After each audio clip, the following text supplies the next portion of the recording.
Hello, good evening. As you know, my name is Amanda. Just waiting for one of my friends to jump on to make sure that you can hear me all. Right, this evening, I've been wanting to do this for quite some time, and I think it's quite apt to do it at the moment because everybody's running around like they're lunatics at the moment, all in their heads, not coming down into their heart. So this evening, I'm going to try and make it fun, so it won't be boring, but just to let you know. So what I do, oh, thank you, Ange, for letting me know.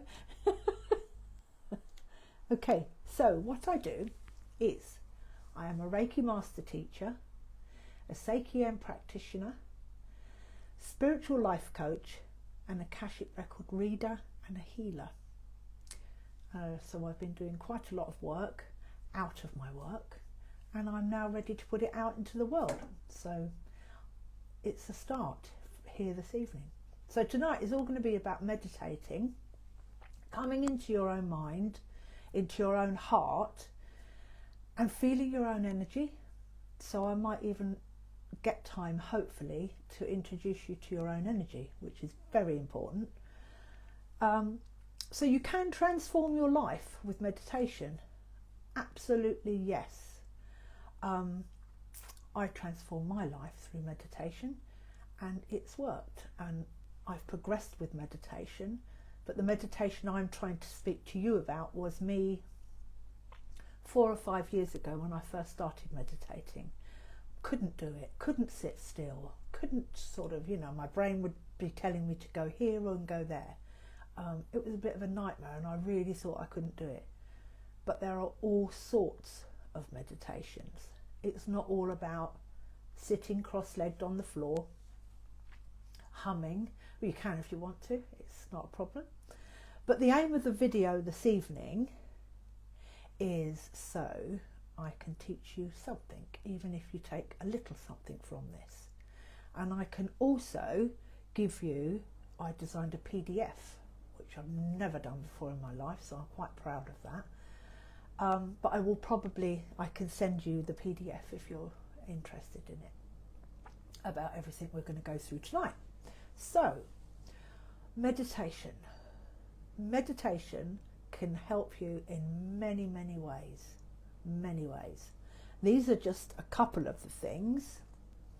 It obviously reduces stress, because everyone's a bit stressy at the moment. So the best thing you to do is to actually start meditating. It will change your life. It also lowers blood pressure. Known fact, because I had high blood pressure, and through meditation I've actually lowered my blood pressure. So it does work. Also inflammation in the body. Good sleep helps you. If you can't sleep or you have an insomnia, you can't sleep at all, then meditation is really good for you. And also it can help chronic pain, or when you are in pain. Once you learn, it's not going to happen within doing the first 2 meditations. It is progress. You have to, it's like using a muscle. You have to keep doing it. You have to keep doing it for your body to realise that what you're doing is helping the body. Okay, so voices. Now this is another thing. If you ever sit down, you start to breathe, the voices come in and they start saying things like, oh, you can't sit still, you can't do this, just get up and make a cup of tea and then come back and do this, or let's go put some washing on first, or even do the hoovering. Like your mind wants you to actually go off and spring clean the whole house, other than you sitting there and meditating. But coming into this moment right now is the most important thing, because especially if you are anxious, or it helps depression too, definitely helps depression. Now, one way, I'm going to try and explain it to you, because I've done lots of lessons and lots of classes. I'm going to try and make things easier for you. Now the voice is in your head. This is what happens. Imagine, these are my little senses, they're lovely smelly things. Imagine this is your voice, okay? So your voice is out over here. You start to meditate, you start to center yourself. Then the voice starts to come in, okay? What you need to do is you need to become the observer of your thought. So this is your thought, you are the observer. So when your thought comes in, just for 2 seconds, just step back from it in your mind, and then it will just go away. So this is your thought. Your thought will come in, it will come here. You are the observer of your thought. It takes practice, but if you can do it, you can control those voices in your head. And that is one of the best things. Become the observer, just step back from the voice. Just leave it for a couple of seconds, and it's amazing what happens, because the voice just disappears. And then another voice will come, and then another one. But eventually the voices will start to quieten. It really helps. So if you're going through some sort of something that you cannot get off your mind, and you keep thinking about it over and over and over again, become the observer, because the voices in your head create the feeling in your body, okay? You know, when you feel, we've all felt, because we are all one, you know when you're going through something and you feel dread, so you can feel that dread in the pit of your stomach. A lot of it has started through your thoughts. Your thoughts can make you ill as well. They can actually give you a headache. They can give you all sorts of things, but if you learn and practice how to do it, I am going to start a group every I've got to get this right, every first Sunday in the month. I'm going to do meditation within this group, but it's a private closed group where I will teach you all different things. It's only for an hour. It's every first Sunday in the month, but it will be on Zoom. So then it's a private group, so if you want to ask me questions, then you can. So if you're interested in that, when I start it up, I'll let you know. So that's the observer, becoming the observer of your thoughts. And the more you observe them, the better it is for you, because your thoughts can create all sorts of mayhem within your body. It will start off adrenaline, it will send all sorts of things running through the whole of your body, and then all of your body, you can actually have panic attacks through a thought. And that's how it starts. So be mindful of that. But in the group, we will go over that more. Okay, so there are so many ways that you can meditate, which we will go into in a moment. It's a bit like going to the doctors with some sort of illness or something not quite right with you, and you need to find out which pill suits you most. Well, that's the same with meditation. It's not all about sitting on the ground humming. That is quite beautiful, actually. So don't knock it. If you come to the group, eventually you will do it, and you're going to say, well, actually, yeah, you were right. Anyway, it is quite beautiful using different tones. Now, there is one way. So yes, so we have to find out what meditation suits you and your body and your mind. Okay, so because obviously you have to like it. If you don't like doing it, you're not going to do it.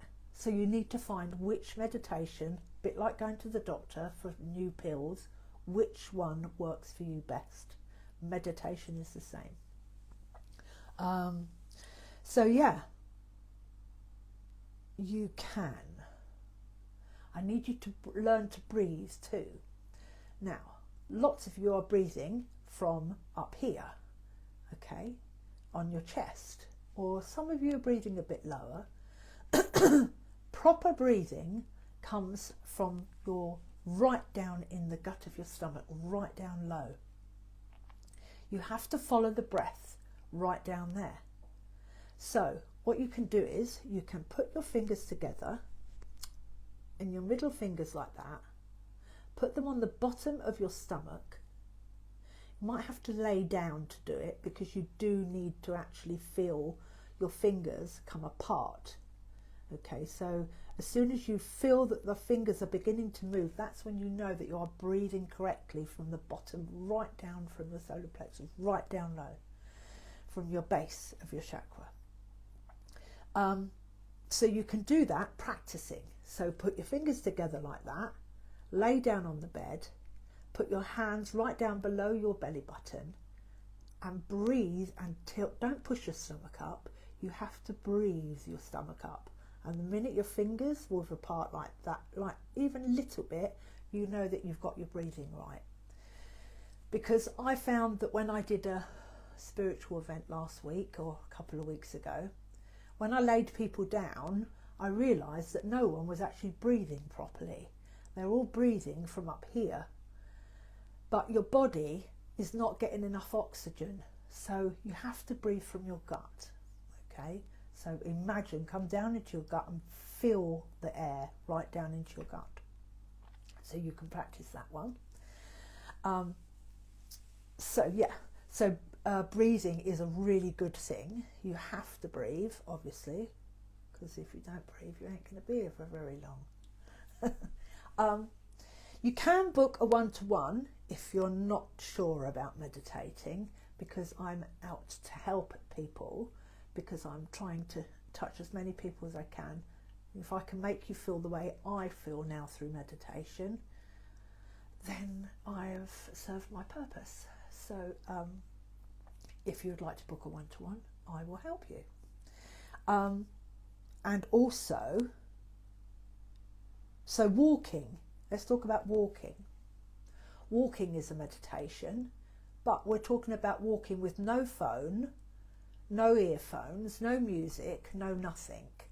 Just you and the air and nature, and feeling your feet actually touching the ground as you're walking.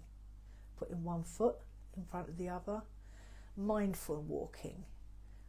When I see people and they're out on a nice walk on a Sunday afternoon, they are walking at 100 miles an hour, not taking anything in around them. I don't understand what the point of that walk is, but anyway, you need to take things in.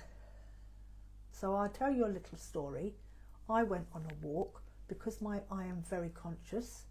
My mind is open.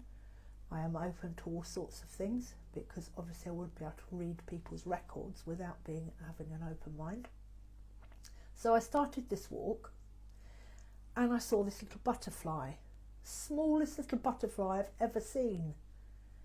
I noticed it on my walk, and then we started walking, and I noticed that the butterfly stopped when I stopped. I'm not lying. And I thought, this is really weird. So I carried on, breathing as I was walking, feeling my feet on the ground, the sun on my face, feeling everything that I possibly could with your 5 ailments. You can even touch the wind, whatever, if you're moving your arms. But this little butterfly followed me all the way around this field. I kid you not. I was gobsmacked. Every time I stopped, the butterfly stopped.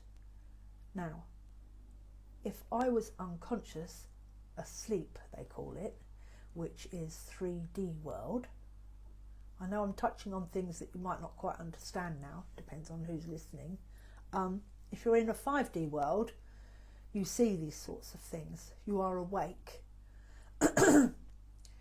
If you are in a 3D world, which is like the normal world, the unconscious, the getting up, brushing your teeth, going downstairs, using the same hand to get your tea, to switch the kettle on, using the same, you are on a program, okay? If I was in that mind, I wouldn't have even seen the butterfly. Now, whose mind would you rather be in? to see butterflies. I've had butterflies. I've stood still in a field and I've had butterflies land on my hand. I just stood still and waited, and the butterfly landed on my hand. And I wish I had a video. But, you know, anyway, that's my little story with that. So yeah, there are breathing exercises. There are, what I'm practicing at the moment, which does take a lot of practice, is I am doing meditation with no music, no nothing. I've had to have music because it's quite hard to do, but that's a little bit further down the line for you. When you come to the classes on Zoom once a month, we're going to go through different practices. You will have a meditation. You'll be able to have a trance at meditating on different things.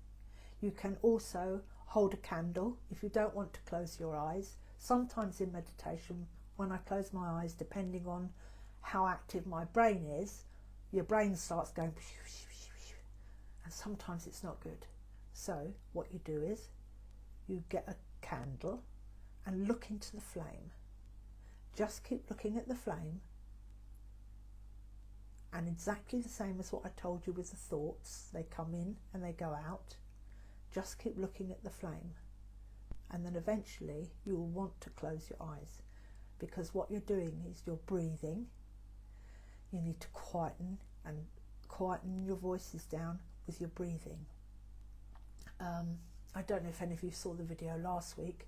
There's one where I was breathing, and if you touch each with your thumb, each tops of your fingers like that, slowly, it can reduce panic. Because I used to suffer from panic attacks on an aircraft, I learnt that if I breathed quite deeply from the bottom of your gut and touched the tops of your fingers, your brain cannot do 3 things at once. You can try it. I've tried it. Because your brain can't do it. And breathe and concentrate on your breathing. So yeah, that's another way. You can sit on the floor. The best thing to do is to sit with your back upright, in a straight upright, because if you lay down, the chances are you are going to sleep. But also with that, even if you're sleeping, it's in a meditation, as long as you have something that's going to wake you up, that is fine, because you've quietened your mind down. Sometimes you need to sleep just for 10 minutes. But the best way is to meditate, is to sit with your spine upright and actually sort of move your shoulders around before and after, because once you meditate and you go down nice and quiet, then you need to move your body around afterwards, which we'll do that in the class. Yeah, so what else shall we tell you? What else can I tell you? Okay, so how long do you meditate for? You can meditate, you can start with 2 minutes. You do not have to sit there for hours on end. I know that life is quite hard at the moment. Who has 2 or 3 hours to sit there and meditate? I'd quite like that. But you can, to start off with, the best thing to do is 10 minutes at a time. Try the breathing just for 10 minutes to get your body used to it. So if you can give yourself 10 minutes every day for the next sort of 4 weeks, say, it can start to change your life. It's really strange what happens. It really does work. It's fantastic. I would never have studied it and gone into all these classes if I didn't believe in it. And it's definitely worked for me, and that's why I'm going out and trying to tell other people how to do it now as well. But your ego, the little self, as I call it, will try and keep you small. The ego doesn't want you to do anything different. The ego If you try to start to do different things, your ego will kick in and try and stop you. Okay, now ego isn't, I'm not talking about the ego that you look at yourself in the mirror and say how beautiful you are or how handsome you are. It's not that type of ego. When I'm mentioning ego, it is the little self, the little one inside that's been with you all your life, that is keeping you small. Okay, you don't need to keep small now. You have to embrace change. Ego does not like change. Sometimes in relationships, a relationship with another person should be a companionship. You're together as a team. Okay, but when one person decides they don't want to be with you anymore, or something like that, your ego will kick up because this person is hard, don't get me wrong, but your ego, it's your ego that doesn't like it. So your ego will keep you very, very small, but it's a big wide world out there. Doors close for a reason, okay? You don't want to carry that reason for the rest of your life, so just move on. So your ego will start to tell you what to do. It's like if somebody comes up and they trigger you. If you know, if somebody said something before and you think, really? But you've got to remember that this trigger that is triggering you, this person that's triggered you, can be a gift, because somewhere within you is them and they're a gift. You'd have to learn how to do this, but when somebody really pees you off, you've got to know the reason why and become the observer. Like what I said with these, be the observer of your anger. Instead of reacting, step back for a moment. Don't react, don't flare up, because that's not you that's doing that. That is your ego. Okay, that's not your true self. Your true self is the observer. So the observer that will step back and think, okay, I'm not going to bite the top of your head off, because that ain't going to do me any good and it won't do you any good. So becoming the observer in everything in life changes your life. So yeah, in February, I am, because I'm a Reiki master, I am going to be teaching Reiki, Reiki 1. I've never taught it before, but I feel that it's a fantastic way of life to learn about energy. Just a little one, because I don't want to keep you all night long. I've already been on here a little while. I want you to have your hands like this and just keep flapping them while I'm talking, backwards and forwards like this. Just keep flapping them like that, moving them all around and shaking them. I know this probably looks silly, but if you practice it, I'm trying to introduce you to your own energy, okay? Your little ball of energy. And then I want you to, hang on a second, let me make sure.